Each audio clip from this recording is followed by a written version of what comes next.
Okay, so today in my first year chemistry class, I'm talking to my students, and we're talking about chemistry exams. We're talking about how to study for chemistry and how best to learn all this material that they have to learn. And and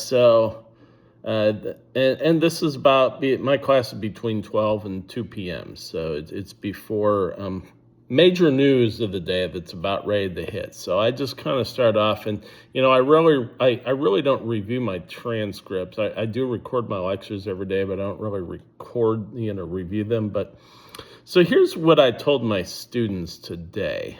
And so the night before an exam, we're talking about exams. So the night before an exam, maybe even later than that, maybe the hour before, you're trying to cram everything in. You're reviewing all your notes at the last minute. Is that effective?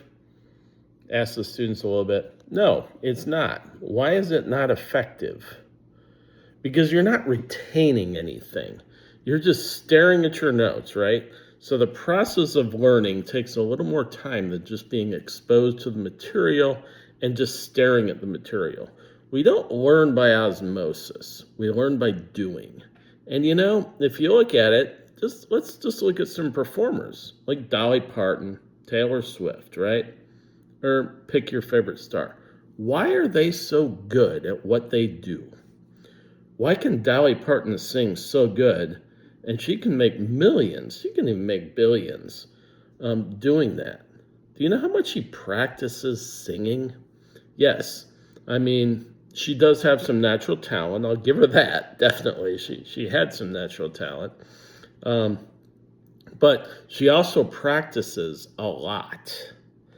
And so I talked about how in order to get good at chemistry, you've got to practice. You've got to be good at your trade.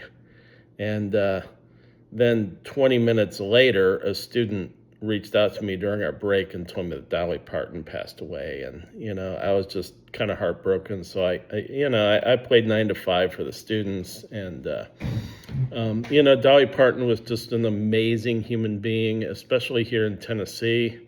The whole state is mourning her loss. And yes, she made millions, but she's also a very generous person. She could easily be a billionaire like Taylor Swift, but she dedicated her life towards those that need. With the Imagination Library, COVID-19, she dedicated to research. So rest in peace, Dolly. We're with you. Good luck, and rest in peace.